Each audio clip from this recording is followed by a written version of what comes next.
நாம் தமிழர் கட்சி தம்பிகளுக்கு எல்லாருக்குமே வந்து ஒரு அதிர்ச்சி. உடனே வந்து அக்கா விஜயலட்சுமியோட மேட்ரோ அப்படின்னு பயப்படாதீங்க.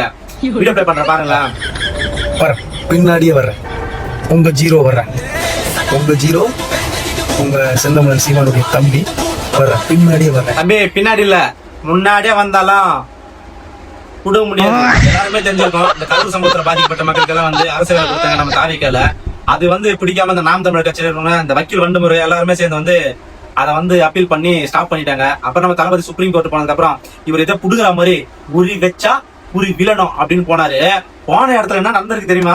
இந்த வக்கீல் வண்டுமுருகா சுப்ரீம் கோர்ட் போயிருக்காரு. அங்க போனதுக்கு அப்புறம் ஜட்ஜையா கூப்பிட்டு இந்த பெட்டிஷனை யார் ஃபைல் பண்ணது அப்படின்னு கேட்டிருக்காங்க. ஐயா நான் தான் யா சீமானோட தம்பி, முட்டை வாங்கினல அவனோட தம்பி அப்படின்னு சொல்லியிருக்காரு. அதுக்கு ஜட்ஜையா வந்து பாதிக்கப்பட்ட மக்களுக்கு அரசு வேலை உங்களுக்கு எங்கடா வலிக்குது அப்படின்னு கேட்டிருக்காரு. அப்புறம் என்ன பண்றதுன்னு தெரியாம ஐயா வக்கீலையா உங்க காலில் கூட உயிரை எங்காச்சும் ரத்து பண்ணுவீங்க ஐயா நக்கிறேன் அப்படின்னு சொல்லிட்டு இருக்காரு. உடனே ஜட்ஜையா கவத்துல தட்டி வெளியா கூடா அப்படின்னு அனுப்பிச்சிட்டு இருக்காரு.